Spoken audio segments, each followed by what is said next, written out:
Hey everyone, welcome to Hangoutlander 304. This is our That's Normal podcast slash hangout slash get together and get drunk and talk about Outlander Fest that we do every single week after Outlander. So welcome. If you're here and you're joining us live, hi, I'm Beth. Use the hashtag Hangoutlander on Twitter and we will chat back at you and you can be involved in the show while we're live. And at the end of the show, we will give something away to one of you that is talking back to us. So talk to us as much as you want and hopefully we'll see your tweets and we can talk back to you and you can win something at the end. Yay. We are talking about of Lost Things, the 4th episode of the 3rd season of Outlander tonight. Lots of good stuff to talk about. Geneva, Bree is back. Jamie looks ridiculously good, but also super redheaded. There's lots to say about this episode. Hot sex scenes, yes or no. Lots going on. So everybody say hello. Tell us if you're drinking anything. I'm having a beer. Tiff, say hi. Hi, I'm Tiffany. I am drinking a Diet Dr. Pepper, a little tiny can. Aw. I'm the one who doesn't drink. So. Tiffany does not drink. That's true. Say hi. You're muted. There you go. Hi. Hi, I'm Nikki. I'm drinking water. Sorry, I wish I was drinking something. It's been a shitty day for everyone. But excited to be here and love the episode and excited to talk about it. Yay. Amy. Hi, I'm Amy, and I'm drinking Ballast Point Grapefruit Sculpin. My local decided to start stocking this after I asked them to, and so now I feel obligated to buy it every time I go past. So if anybody likes one and would like to come over to my house and have a case, please take some beers. Yum. Is that what we had in New York? Maybe. Yes, it was. It was really delicious. Yeah, it was great. It was really good. Ballast Point, the grapefruit sculpin. There you go. Yay, Amy sang. That was fantastic. Oh, if you're joining us, just a side note, I'm wearing my new Warby Parkers tonight. I realized I put way too much money into my FSA account and I have to spend it all by the end of the year, so I bought myself a new pair of glasses. I love them. I was just looking for new glasses like 10 minutes ago, so please share the name of that. All right. I forget. There's one of 5 that will fit my giant schnoz. I have to get the extra wide ones. Yeah, I do too, because I have a big fat head. So I always have huge glasses, like men's ones. oh man, guys, I have the opposite problem. I bought a pair of Warby Parker sunglasses and the only ones that looked good with my giant nose were wide ones. And I figured, oh, it won't be that big a deal. They fall off my face all the time. They're prescription. I can't get rid of them. I paid $275 for them. But I have a tiny small head with a big nose. It's not fun. Anyway, let's talk about something people care about. We have someone joining us for the first time. So Evie Bird, hello. I'm glad that you're joining us for the first time. I hope that your 3-year-old does leave you alone. You've got things that you need to say to us, obviously, and you need to ignore that child. But let's get into the episode. I want to talk first of all about how this episode opens, because it opens back in 1968. And if you really think about the progression of this season, Frank just died in 66 or whenever that was. Like we saw no information about the funeral. We saw nothing from Bree, and there was just nothing there. All of a sudden they're back in Scotland from what happened at the end of season 2. It's a very strange timeline for them having gone so linearly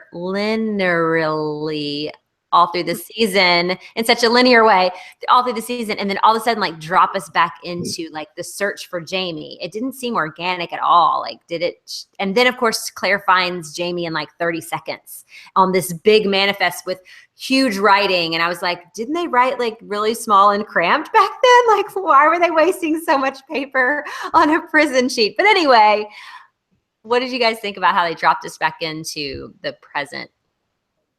I can't believe they just killed him off and went back to work. I was like, he can't really be dead if that was the send-off, because that was lame. I realized after I wrote the entire recap that he should have been number 11 on my list of top 10 things because it felt like there was a huge hole. Besides the terrible Claire storyline throughout the entire episode, we were missing Frank. We're missing Tobias. It was really something that they needed to bring, at least loop back in a little bit. Something from Bree, at least, like a little bit of grief. Yeah. Why do you think they did that? Maybe I don't know. Maybe they didn't think to shoot anything. I can't even get into their head some days, but. Maybe they did, and it was so awful that they had to cut it. It seems weird that is how they did the story. I mean, there was plenty of time for them to have this episode be mirrored, Jamie's at Hellwater, and have Claire be focusing on her relationship with Bree as Frank has just passed away. Like, they could have made a lot of parallels between Jamie having this new son and Bree losing her father. They could have made a lot of parallels with that information. And even the decision to go to Scotland or whatever, like, could have been the end of that episode and then brought us back into where we were at the end of season 2. So I just felt like it was such a strange way to just drop us into the episode. And I didn't think about it when I first saw it. But then when I watched it again today, actually, I was like, wait a minute, we were just back where Frank died. How is this where they stopped, where they threw us in? It was very clunky. If they hadn't done the previously owned Outlander and reminded me that they had been there looking for him in season 2, I wouldn't have remembered any of that. And I didn't rewatch a single episode of season 2 like I did season 1. I watched episodes multiple times. And then just knowing, I went along with it, just being a book reader. I'm like, okay, well, now I know what's happening. But to counter Nikki's point, I didn't miss Frank at all. Aww. He was a dick. It was a terrible third episode. I'm sad I missed the hangout just because I wanted to say #NotMyFrank. Like, it just felt like they wrote some crazy ass storyline to make it easy to be like, oh, he's done. See you later. Mm. So I get your point totally. It felt like it was kind of like we were starting to get into the story that I care about again. And I loved this episode. I finished watching it about an hour ago, and I cried. And I don't think Outlander has ever made me cry. So well done, Outlander. Yeah, it has a great ending, I thought, to this episode. But let's talk a little bit more about Claire. I felt like, too, with this episode, what they were trying to do was just to give her anything to do and say. She was maybe in, 15 minutes of the episode total. It's just not a whole lot of Claire's story in this one. And it felt lame. Does she go back to Boston after finding Jamie in the books? Yeah, she does, because she goes to prepare, remember? She writes out her will and gives Brianna the house and all that kind of stuff. She prepared. But Brianna doesn't go with her, right? She stays in Scotland? Isn't Brianna in school at the time? There seems like there's a lot of, misconnections. Yeah. Maybe someone on Twitter can tell us. I'm sure someone knows. I thought when she found out in the books that he called her on the phone, that they weren't together, but I could totally be misremembering that. I thought that Rick Rankin, what's his name? Roger, I thought that he called her on the phone, like, I found him. But I could be misremembering that. So for some reason, I feel like they were geographically apart. But what my problem with her part in this episode is, it never felt like they were really on a treasure hunt. Like you said, oh, here he is. Oh, we found him. And then it was kind of like there could have been really good build-up. And then the build-up was really to, oh, we just don't have him, which had its own emotional impact on me at the end. Mm-hmm. But I just wish that her storyline had been a bit more compelling and pulling me in to where I'm like, I'm on the hunt for Jamie too. Yes, especially because they literally find him. She finds him on that man. Like, the first time she sees Jamie's name post Culloden on a historical document, you would think would be this climax moment for her, especially emotionally. And instead, it literally happens before they're done with the credits at the beginning of the show. Like the names are still going across. That's how early in an episode it is. And we've been dropped back into that search. And it's just, it has no gravitas. And like at the same time, you keep thinking back, like if they'd shown the aftermath of Frank's death and maybe Bree and Claire kind of going through some of his things, they could have shown Frank having written to the Reverend, and it sparked Claire's interest in going back. Like they could have shown us her actual journey of going from my husband died, I've got to tell my daughter, to I'm going to go look for Jamie, or I'm going to go back to Scotland with Bree to tell her about this. I can't let it go anymore. That would be a much more compelling story than what we got at this one, which was I found him, we found him. Oh, we can find him.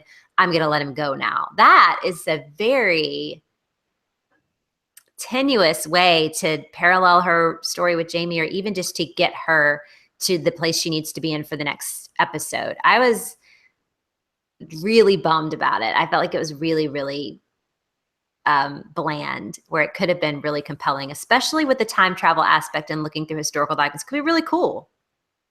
And the dunbonnet thing is done now because Fiona just happened to mention it as an aside while she was putting clotted cream or something on this going, oh, my grandma says he's the dunbonnet. And I was like, is this all, like we went through all of that dunbonnet bullshit for this? But on the flip side, if they would have gone like dug real deep into that, like dived real deep, and we would have been, like in the book where it takes chapters and chapters and chapters and chapters, would we be saying like, let's get a move on, like there's stuff to cover. So there's kind of a balance. I see where you're coming from, but I was just like, whatevs, let's just move on. But there's nothing happened in this episode, so they're not covering anything. Well, nothing happened with Claire in this episode.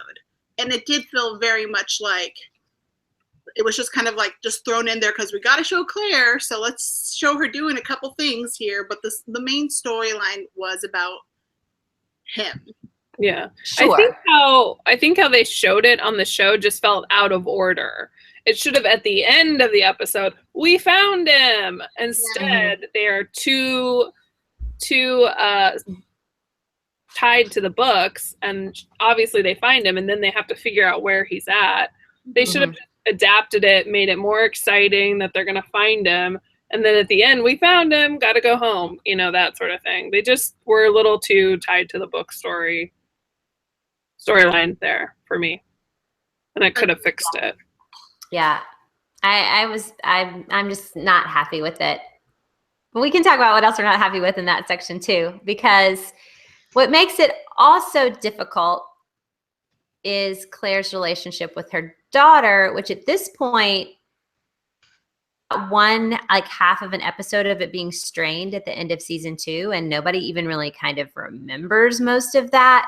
And so they're happy together, and she's helping her find Jamie. And again, that's not really compelling. And then of course you're getting like the Sophie Skelton doing it, and it's impossibly wooden. It's just impossible to watch. And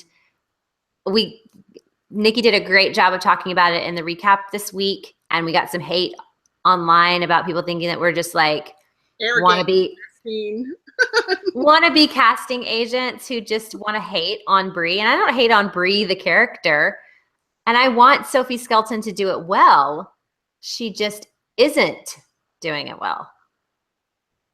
Thoughts? She's a bad actress.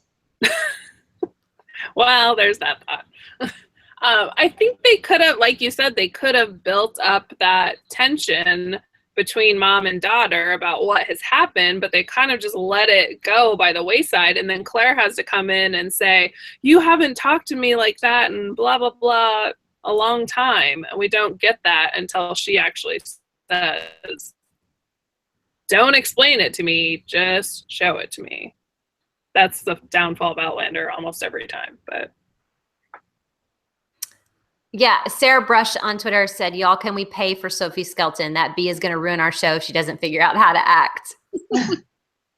I wonder if there could be like a charity event to pay for someone to replace her. Be like, we'll pay her contract out for charity and get all the Outlander fans together. Like, let Sam be there and Tobias, and we'll pay to come, and you buy her out of her contract, and we can call Sophie Turner. Everything is like online that I've read where she's being featured, like in magazines or in anything. Everyone is complaining about it. It's not just us. You know, like people get mad. We do have a couple of haters who are like, you guys are so terrible. You guys are, you know, hating on her. But it's not just us. Like, it sounds like the majority of fans have a real problem with her ability to act in this part. And for me, I actually am one of the people who prefer Bree and Roger's story down the road in the books. I get to the point where I'm like, who cares about Jamie and Claire? I want to read about them because I find them interesting.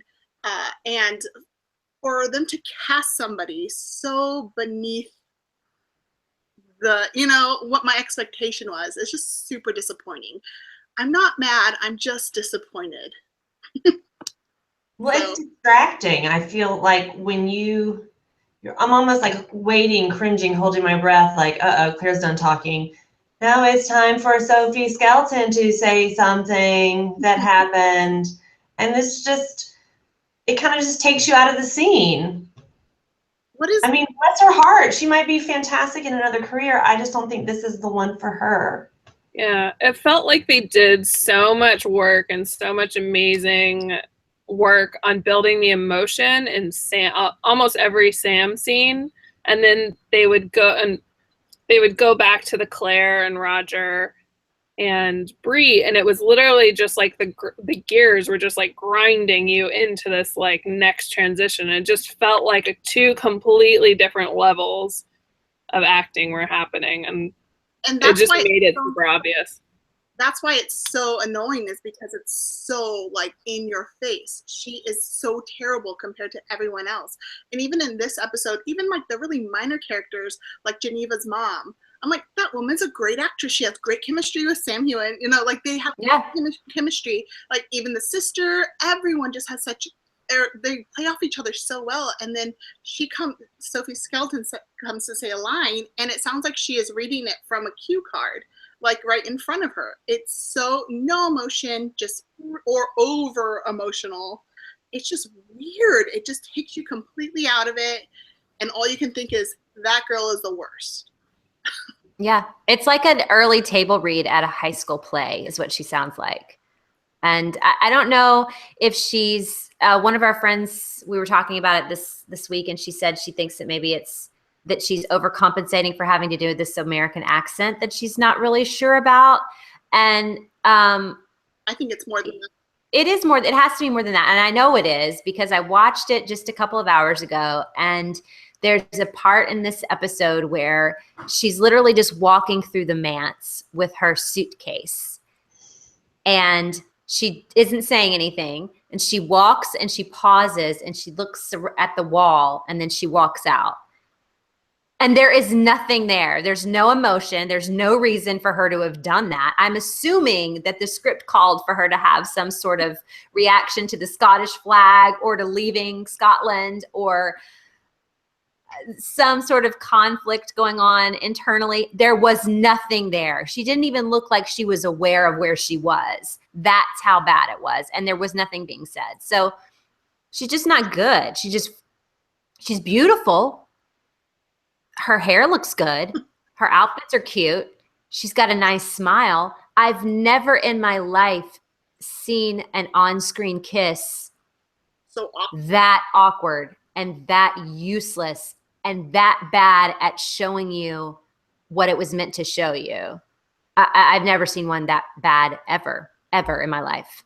Yeah, I love what Sarah on Twitter says. She says, how about a little tension between Bree and Roger? Those were some good book scenes. I think it goes back to what you're saying, is like, they're just sitting there talking, and she just like nails them with a kiss, and you're like, what? And he goes, unexpected. And I was like, yeah, it's a great line, because it was just terrible. Like, you guys should like show us something. Like, you're kind of like, you know, reticent about it, and you're excited, and it's kind of like, do I like this guy? There's no buildup. There was nothing. And you see like Rick trying, like, totally. There's even this, giving the eye. So good. That's what makes it so frustrating. like whenever he's in the scene with Claire, I'm like, I want you guys to make out. You guys have great Yes. Yes. It's almost like there's that scene where the scene right before they kiss, they're sitting on the couch. And even that, I was like, where was the director in this? And he didn't say, hey, Sophie, back up. You're right in his space. Y'all need to be like at quarter turns to each other, not right next to each other, looking like this. It's just crazy, like how her body even is. And then when it's time for his line, he like shifts and looks at her because that's more natural. I've never seen an actress ruin scenes in the same way that she ruins them. I said last week when she's walking across the stage to get her diploma and like looking at her parents, just like looking back at her parents. Nobody does that. It's so stupid. It is the dumbest thing I've ever seen. And I would love for her to all of a sudden be really good. Guys, if you're watching this and you think that we're just hating on her, I would love for the next episode for her to be great. She isn't. Spoiler. Spoiler alert. She don't get better. but like, it's not gonna happen. It's not gonna happen, and it's unfortunate, and it sucks real hard. We're all bummed about it. We're not like gloating and mean about it. We're bummed about it. If we want to really drive the knife deep, Twitter user Ruth asks us, did you see the Yahoo interview with Hannah James? She plays Geneva. She said she was in contention for the role of Brianna. Oh. Come on. Throw a wig on her. Dye the hair. It's fine. Like, bring her back. Do a soap opera switch. I'm down with it. As a fandom, we'll all agree to like not care that she was Geneva. Right. We'll just bring her in the back door, let her on the set. We don't care. They Put a mole on her face and nobody will know. They just killed off the wife on that terrible Kevin James show. They made like, and everybody, so Leah Remini could be on there. I'm fine with it. Like, let's all just agree, make a pact. Accept it and move on. I think that I can't imagine anybody not accepting it. Even like the Skeletons or whatever their names are, like the fan club. Maybe they need to Rochelle Lefevre her and get Bryce Dallas Howard. That's what needs to happen. Everything does go back to Twilight. Everything, and they're redheaded. Everything goes back to Twilight. Bryce Dallas Howard, that mess. Get us a new Victoria, please. Or Jessica Chastain. They're also interchangeable. Bryce Dallas Howard, Jessica. They are interchangeable. And guys, it sucks. We're not happy with it, but we should move on. Diana does say, Diana Anderson, Lady Anderson, 1975, would like to know if, because she's in drums a lot, do you think they'll recast her? I do not think they will recast her. I cannot imagine them doing that. I do think that they need to. I don't think she's capable of pulling off. I just want to get anything to else. the bottom of how this happened. Totally. Like, how it happened, and does it mean that they're not thinking beyond the Claire and Jamie storyline? That's the only thing that it made me think of. Yeah. Because this is like, people are speaking up a lot, and Stars has to know that people are upset. And even when we say people are upset, and what Tiffany was saying earlier about other outlets like talking about it, it is not a fandom thing to think Sophie is bad. It's not like the fans are sitting around going, this girl is bad. That's an industry thing. Like, there are other critics, people who criticize TV for a living and not just for fun like we do, that are saying that. It's out there. It's a thing. So it's not just like yeasty bitches that's normal, like complaining. It's a legit thing. And I would like to know how it happened too, and I would like for it to go away. Wasn't Heidi saying that she was watching the episode with Mark, her husband, and he was like, what is happening here? Like, how did this girl get cast? Like, people who don't watch the show like on a normal basis are watching it and asking questions. Like, it's so obvious that they're. And when was the last time that happened? Like, when's the last time you were sitting around watching Downton Abbey and you were like, how did this person get cast? They're shit. No, it doesn't. I had a friend text last night. This friend has zero Outlander fandom connection. zero, besides me, and we don't talk like fandom Outlander talk to each other, text me, oh my God, that girl Sophie is awful. Out of the blue, I hadn't talked to her about anything. It's not just a fandom thing. Yeah, I don't get it. Like, how did a show that got Graham and Tobias Menzies, like, how did they end up with this unknown who's so bad? I don't get it. Everyone else is so good. Like, everyone else is so good. This season, I have been impressed with Sam's acting, with everyone's acting besides hers. Yeah. Speaking of recasting, I just want to switch gears a little bit. Katie brought it up on Twitter, and I also saw the interaction. Tobias was talking about, he was tweeting today, thanking people for all the nice things they had said about how they miss him. And Sam said, just come back, you can play someone else. So maybe we'll just recast him into a new role. Let him be Bree. Yeah, just put away. He could probably pull it off. He it's could. Fine. More emotional range for sure. Speaking of other recasts, this is not ever going to come up, but we could go ahead and jump forward to Jamie's other child, Willie. Willie, the child who looks nothing like him. Again, who is making these decisions?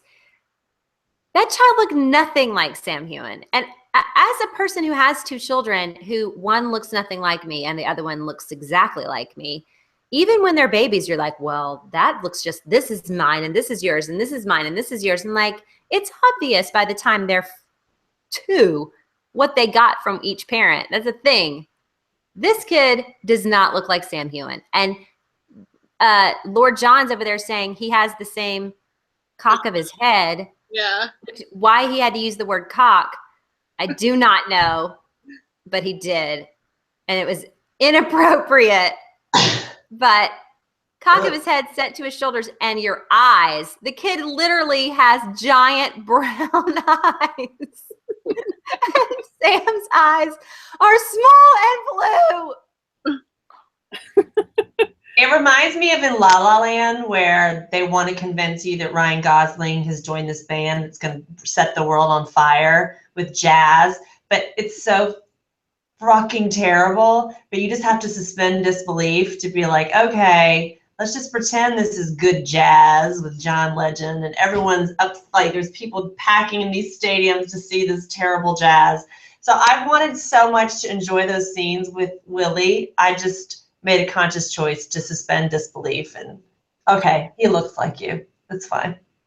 My favorite was when they really just tried to like hammer it home that they look like each other, and Willie's getting into the carriage and he looks back at him and Sam sees his reflection, and I was like, you idiots. Shouldn't have even done that. Should have shot them 20 miles apart. Don't put them together. He looks more like Fergus's kid. He totally does. Oh gosh, I would have bought him as a Murray.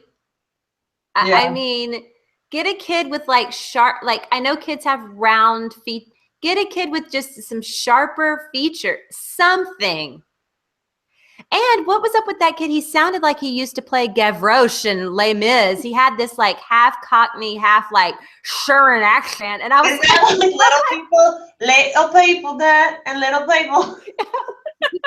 100% thought he was going to bust in with some Gavroche. And I was like, I can't handle this kid's accent. He should have like a really proper, like received pronunciation. And he sounds like he's from Cheapside or wherever. I was like, God, I don't understand this casting choice either. I know. I thought the same thing. I was like, okay, if he's not going to be, because when they first show him, I'm like, okay, he doesn't look like him. Maybe this kid's a phenomenal actor. Or maybe there's something about him. And then he wasn't that great. So I was like, there's no excuse. He was fine. He wasn't great. I mean, I thought the scene where they were talking about like him becoming a stinking papist was cute. But I didn't think that he looked particularly enamored with Mackenzie. Like he wasn't in love with him. He wasn't like, didn't look like he had any kind of like hero worship going on like it should have. And so he just seemed real adversarial to him most of the time. And so even that didn't really like come off. I thought Regardless. I thought that he had red hair in the books. Did he not have red hair in the books? No, No, It's he brown. they would say. What, Amy? It was more like chestnut, right? That would be the color they would give. Okay. Yeah. But he was Yeah. supposed to like have this, like as he grows older, he's supposed to have like a similar build and like the same eyes, right? Yeah. Okay. Yeah. He's like Jamie with brownish hair. Everyone on Twitter is saying they couldn't find someone who looked like Sam, apparently, in interviews. And so they just went with the best acting, which is hilarious considering the topic we talked about before this. I think that saying that they couldn't find a little boy to look like Sam is ridiculous. England is rife with young actors looking for bit parts in period pieces. That's all that's all their grade schools are, is kids that want to do that. They're too young to have ever been in Harry Potter, so they're running around wondering who's got a breechcloth and a cravat that I can put on so that eventually I can have a career like Robert Pattinson's. That's all England has. Throw one of them in there. One of them has something that one of them has something that resembles Sam Heughan in some small way. This kid looked vaguely Eurasian. All right? He didn't even look English. I couldn't handle it. He almost looked American to me. What? I said he almost looked American to me. Like he had kind of American features for some reason. Yeah. So I said he looked like he was my child. Exactly. He looked ethnically ambiguous in a time when an Earl of Ellesmere would not have been remotely ethnically ambiguous. The son of a Scottish Highlander with red hair, a 6'4" Scottish Highlander with red hair, and I don't even know what she is. An aristocratic asshole girl would not have looked like that kid. She would have had a drop chin like the Isabel girl did. Long face. Well, they make so many changes to the books, so why not just make his hair red? Right. Yeah. Exactly. Let That that would've be the thing. Obvious. Yeah. It would have been super obvious, especially because Ellesmere mentions it, the old guy. And that's why And I what's- thought that they were going to go that way. That's why I was surprised to see this kid, because he mentioned that, like, kill any child of mine that had red hair like that. So, Which would have been super cool. yeah. Why don't they make good changes? In general, they make the do. worst. Let's They talk do. about the Okay. very best change. Let's talk. Yes. It's time to talk about the best change. It was the best The change. no rape scene. Let's Yes. talk about sex, baby. Let's talk about you and me. Let's talk. I was going to harmonize with you. You didn't finish Let's it. talk about all the good things. Good things and the bad things. All right. Baby. Let's talk about it really quickly because there are two things to talk. Well, there's more than two things to talk about. But first of all, the Geneva and Jamie scene. This whole episode is about Geneva and Jamie. And if you've read the books, you're sitting there and you're like tense, waiting for Geneva to like come on to him and make make her blackmail or whatever. And that happens. And I loved this scene because I felt everything I should have felt watching this scene for the first time. I was dreading it. Like I did not want to watch it because I knew it was coming. I didn't want to be a party to it. And I was like, I reject that this is going to happen. I'm not into it. And then they start out and I'm like nervous and I feel awkward with them while they feel awkward. And then I'm kind of like, oh, this is kind of soft and nice. Oh, this is super hot. Okay. 100% everything, the post-coital conversation, the coitus itself, the foreplay, the lead up, all of it, excellent sex scene. And the leaving out of Geneva saying no, pull it out was exactly what they needed to do. And we have been saying it for 4 years. We hope they take this out, and they did. And thank you for listening to us. We appreciate it. And not only did they take it out, but they had like 3 comments of consent, like Yes. over and over and over again, to the point where she's saying, no, he says we can stop. And she says, I want to do this for me. And, you know, this is something I want for myself.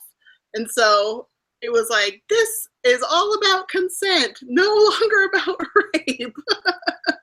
They're Yeah, like, she's "Do like, not I'm treat us." doing this for myself. Those are her exact words. I'm doing this for myself. So stop talking about it. That's normal. And I really liked the way that Sam played the scene, because you could tell that he's a prisoner, and then I think he really realizes that, I mean, Geneva's a bitch, but she's a prisoner too, and she's being forced into this terrible thing. And so even though Geneva was doing a terrible thing, it was Jamie was giving her a bit of a gift. And it's weird to be talking about consent and the rape that it was before, but he really gave her kind of agency. And like Tiffany said, she just said, no, I'm doing this for me. And then it was cool because Jamie was like, then I'm going to give you some pleasure. And he did. But I think that he felt that she needed it because she was about to go into a horrifying situation. Yeah. So in the books, I struggled with it a lot, like reading when I read the books years ago. It just didn't really make a lot of sense to me. It really felt like it was just kind of one of those weird things that Diana likes to do, to throw in there and to cause a ruckus or whatever. She's going to get pregnant, blah, blah, blah. But it didn't make sense to me. But in the context of the show, it's the first time where in the book it didn't make sense to me, but in the show it made perfect sense to me. They did a really good job, even from their relationship leading up to her propositioning him and all those type of things. I thought they did a really good job with how they handled the two of them, and they had great chemistry together too. Yeah. I cannot agree more. Like I was one of those things where I was like, oh, well, that makes all that she just did makes perfect sense. Like that really makes a whole lot of sense. I'm down with what she just did. I would probably do that too. Yeah, I love that this is really the first time the writers, Tony in particular, who wrote this episode, got adaptation correct. They took source material, they took something that was problematic in the scene and made it better. They changed it, they made it so that it told a better story than what it originally was. And I was hands up emoji when it happened. And I know, like, we were texting when we watched around the same time. We're like, oh my God, they did it. They saved this whole moment. This is really good. It's one of the best scenes of the season and probably the series. Yeah. And I was taking notes as I was watching it for the first time.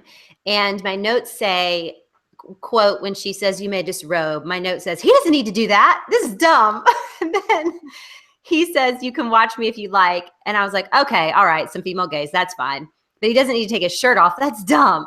I was like upset that he was disrobing. He should have been like, no, I can leave my boots on. We just get this over with. And then it turned out to be like this kind of lovely sex scene.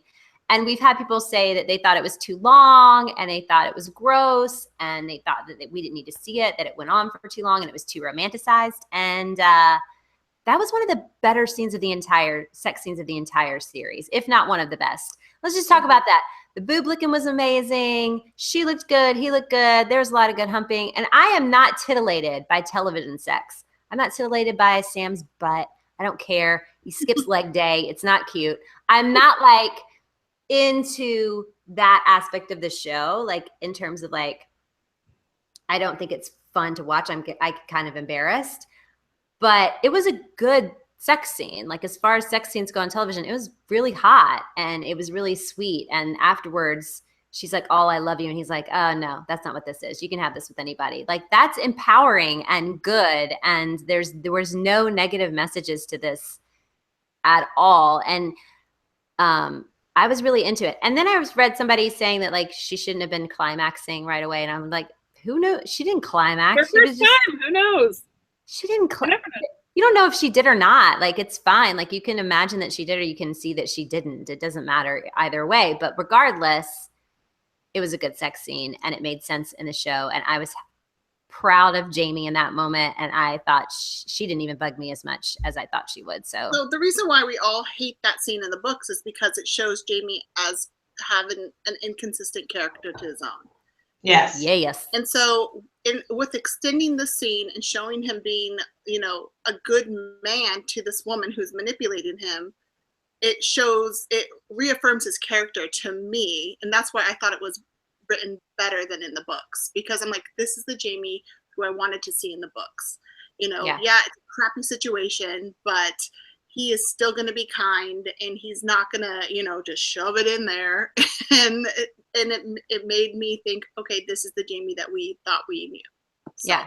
And Claire is evident there too. Go ahead, Amy. When he said to her, I didn't hear it at first, what he said to her, and you have that little button on your remote where you can rewind it like 5 seconds. And then I rewound it, and he was like, you got to move with me. And I was like, cool. I want to watch that again. I'm going to watch that one more time. Like, I just thought that was so sexy. Like, I'm not just going to bang you. I'm going to teach you how to bang, and I'm going to bang you right. And I think that is so important. I wish that we taught that more with sex ed for girls. Like, it's always about your pleasure. And I loved it. Yeah, and I think he's imparting that wisdom and how Claire treated him on his first time. And so it was just him paying it forward, essentially. Yeah. And if you look at it that way, what I was going to say earlier was that it's very evident that Claire is a part of this scene as well. He is thinking about her a lot. He is aware of her when Geneva is saying that she doesn't know what to do. It brings to his mind his relationship with Claire. She's in that room, and then at the end, he's like, you're not in love with me. This is not what that is. This is not what love is. I've had that. And so it's not even, if you're like, gross, he's with another woman or whatever, which is kind of how I feel in the book too, on top of the things that Tiffany was talking about. That isn't even an issue in this scene because she's present in a not weird, not kinky way. Yeah, I think a lot of people, especially that we're seeing on Twitter, are mad that it's longer than a lot of other sex scenes, that it almost eclipses a Claire and Jamie scene. And I think you've got to remember, A, what you just said. She's there because of all the things that he's thinking, all the things that he's doing.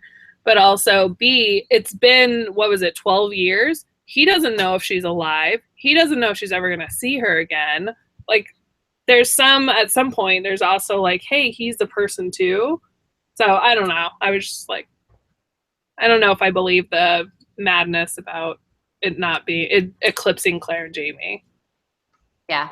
Well, when you look at the amount of time that they had sex in season 2, and then you look at this sex scene, I can see like, it's not fair. Well, if you're like watching the show for the titillation of sex, like we were complaining last year about the sex scenes not being as prevalent as they should have been, but from a character standpoint, like that was a problem because we were missing out on some of their reconnection after the trauma of season 1 and their reconnection after Faith and all of those kinds of things. Like they were shortchanging that for really bad storylines in season 2. And so that was part of the problem with season 2. This does not shortchange a storyline at all. It's good for the storyline. And, you know, it's also a good scene in general when you look at what goes on TV, especially with regards to rape and consent, and what goes on with TV with regards to the female gaze versus the male. And so in those ways, it's a really great scene in general just for TV, and it's a really great scene for the story and for Jamie as well. So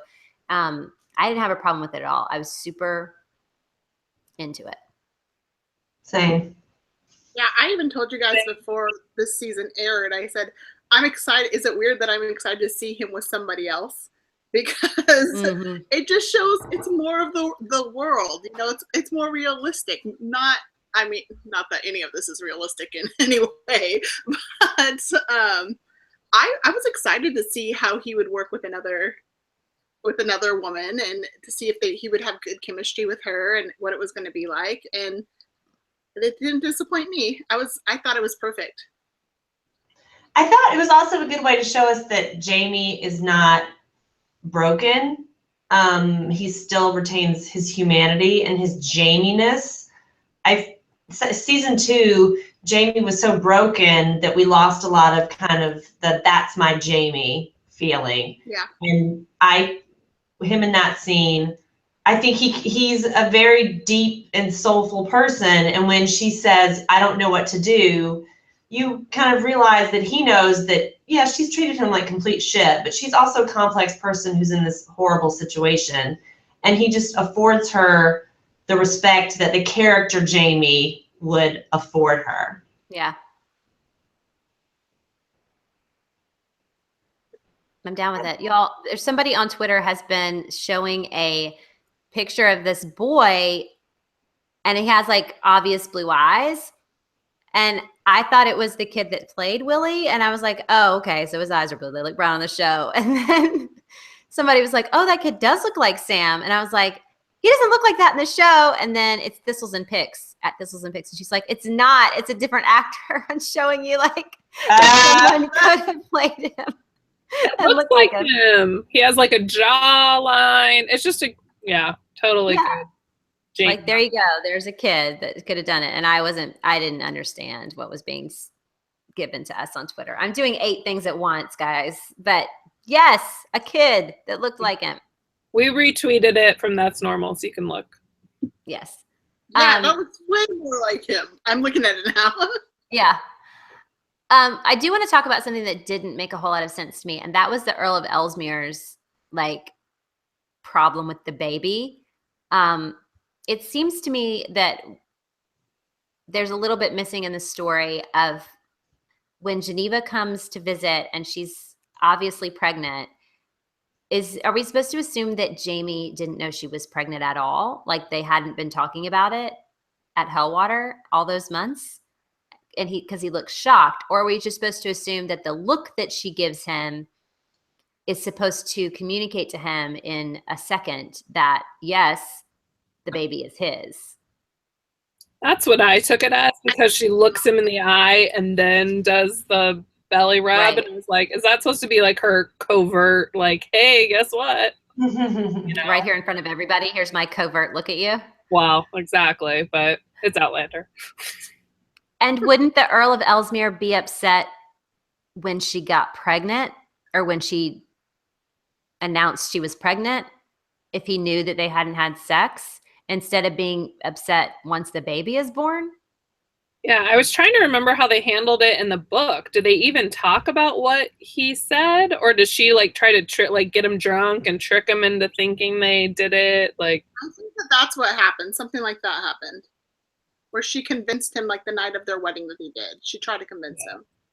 And then she's like, it is yours. And he's like, no, that child has red hair or whatever. I don't even remember. I don't either, and I thought it was silly, and for him to be that upset after the fact and not before. I mean, and to just get like that. Like, wouldn't he have rather have had an heir than not? I mean, maybe not. That's why I thought the red hair would have been a good choice. If the baby came out with red hair, then he would have confirmed, like, this isn't my kid. Yeah. Maybe he was going to die, so he wasn't going to get the spare. He needed the heir and the spare. I think too, it was cool because it would have the red hair would have kind of mirrored what happens with Brianna at the end of the first episode. Oh, yeah. But I agree, like that again. Why do they make these choices when there's such an easy fix? Have him come out with red hair, and like they could have done it. You know, Mm-hmm. why does it have to be? I never even had sex with you, but now I'm not bringing it up now until she's dead. Like, huh? Like, there's so many other ways to get around it where you still get the same outcome of him being shot dead by Jamie. Yeah. They just need a smart fan consultant in the writing room, not a like love everything fan consultant. AKA one of us. Okay. I think that they just get to where they're talking about breaking it, and the person who is in charge of the first aspect of it is not as thoughtful. I'm so mean. It just is, sometimes it's not as thoughtful as it could be in terms of like what makes good television. It's sometimes just too thoughtful about sticking super close to the books. And that does the adaptation a disservice in ways like that. Like we just talked about how Claire's story didn't make any sense because they had to fit in, and it just, why did they do it like that? They're trying to stick too close to the books. Why does Willie not look anything like Jamie and just give him red hair. We're not going to see Willie for 100 years. And later on, if we ever see Willie again, he could have like dark brown auburnish hair. It's not going to be the end of the world for him to have been a redheaded kid. It doesn't matter. Make it work. Make it work. Born with red hair often go like super dark auburn. Yeah. Later in life. I know also who have. Sam Hewen's looking super ginger in this episode. Last episode, he looked like his hair was almost black. I mean, I realized it was dirty and greasy, but like he's had differing levels of gingerness throughout the 3 seasons. So let's just calm down with things that need to be right. So let's discuss Lord John Grey a little bit. We need to get into that. I still love David Barry. I still think he did a fantastic job. I love their last scene where he's giving him, fatherhood over Willie. But I missed their kiss. I really thought that would have been sweet. And it would have a little bit of humor to it, because I remember reading it in the books and just finding it like adorable and just so. Again, there's such a humorous aspect to Jamie that we don't always get, and that would have just been very simple to do. But I loved that scene. I don't even remember any of the Claire and all that stuff parts really from the show. It just had such an emotional feeling for me with like this change that is coming. Jamie is leaving his kid. He has this emotional moment with his friend. You saw a real friendship there. And that was so much about them acting and them being good at what they do and being able to emote with just their facial expressions and gestures. I mean, I bought it that they were instantly best friends. Yeah. And, leaving the transition of that. He's leaving his kid, he's leaving his best friend, and then they play the Bob Dylan song, and I was just waterworks.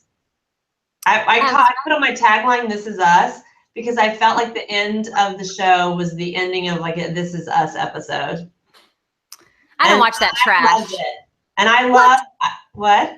I don't watch that manipulative trash. I do. I didn't watch Parenthood, so it's not like it's my typical genre. I loved that ending whole scene or two. I thought they built that emotion so wonderfully and then brought in that terrible cover song, and I was like, fuck this. Excuse me. I wasn't about that song choice. Well, if you're going to play Bob Dylan, it has to be a cover. Like, I love so many Bob Dylan songs when other people sing them because the poetry is great. And it was a good choice of song. I don't know if maybe it was like the day's events just being complete shit, and then it just really kicked me in the gut. And I thought Sam was just with his bangs, which I don't get why he insists on continuing with his bangs. He has a choice, but he was great and I loved it. And you're a stinking papist too. And I just thought it was adorable. It was. It was really sweet and incredibly sad too. It was sad because I remember when I was reading the books thinking, I don't care if Jamie leaves Willie. I don't give a rat's about Willie. Like, I just want, but Sam sold, even when the baby is like baby in the little pram, and he's just like, you're so wee. I mean, he was selling fatherhood Jamie super hard to me in this episode. Like, you want to talk about titillation, you can have Sam's butt and his scarred up back all you want. You give me some daddy Jamie and I'm like, oh yeah, I was so into it. I was kind of like getting flushed. Willie needs diapers. That is Beth's jam. Oh yeah. I mean, I was getting flushed and like so kind of my skin was prickly when he was looking at that baby and talking to it and like, I'm right here. I'll be right here. Oh, that was sweet as hell. So I was job of into like it. The whole longing to be his father. Like, yeah, he did a good job of expressing that. Like you could tell he wanted to pick him up and comfort him or hold him, and he couldn't do it. So I thought it was a really sweet scene. And they reminded us several times throughout the episode that he has been a father to 2 children before. Sure, they did, and they did that was a good job of that as well. Yeah. He was winning all the Emmys in my heart when Mrs. Dunsany was like, you can be free and go home. And he's like, oh, and he looks down and he sees Willie. And I was like, oh God, that hurts. Oh, it's so good. I love those moments.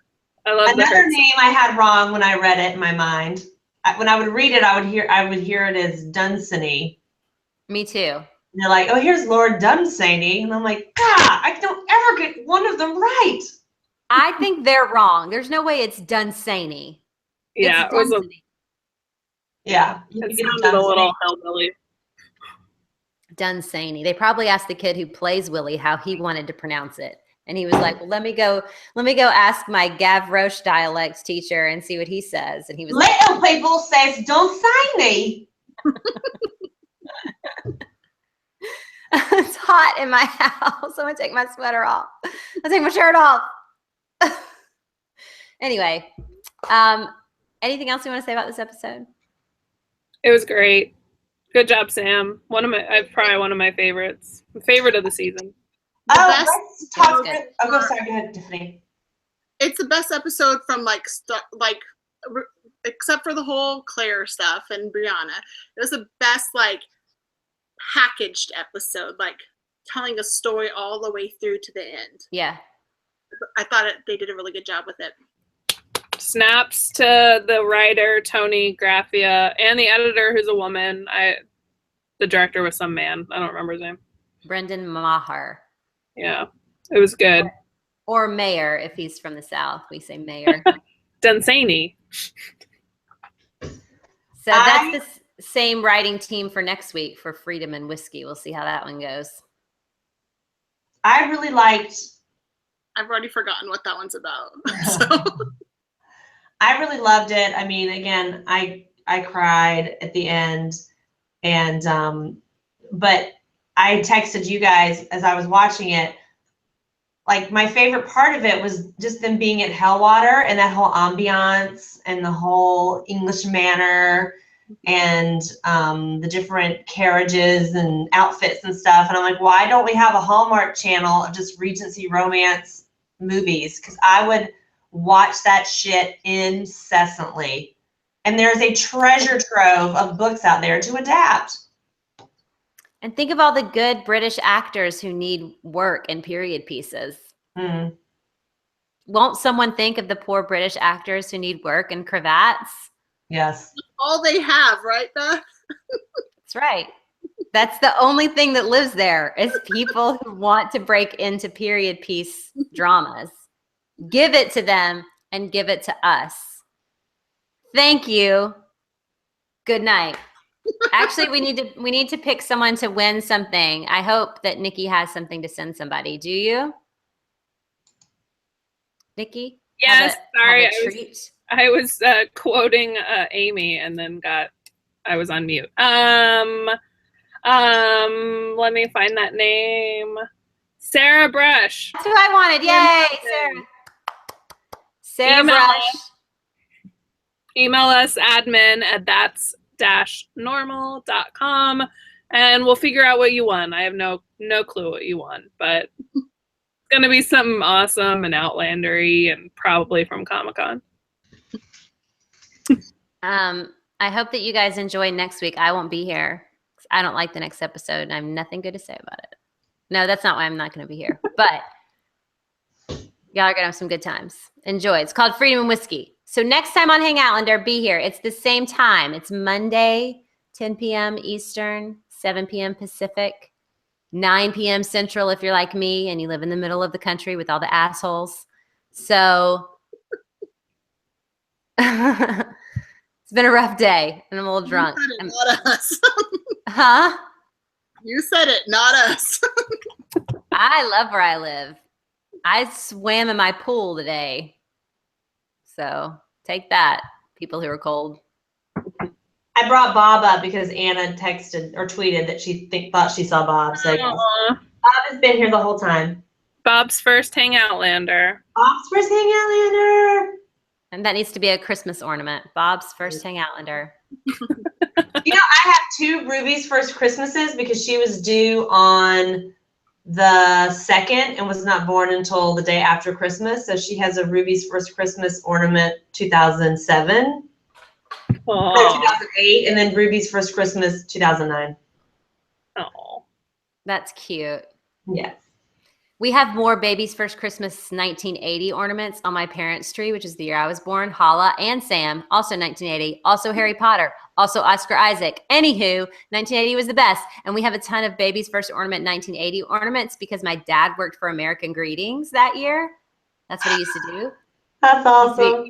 So they're like Ziggy ornaments and stuff. And there's like, yeah, there's like 10 of them. And there's nothing for my brother and my sister. It's awesome. Every year at Christmas, I'm like, guess who was the favorite baby? It's excellent. Oh, that's adorable. Ziggy. Whatever happened to that fucker? Same thing that happened to American Greetings. It just, Hallmark Died. ruined it. Yeah. All right, you Didn't guys, happen to Kathy. anything left to say about this episode? No. No, we're good. Bye. Thank you for joining us on Hangoutlander. We will see you next time.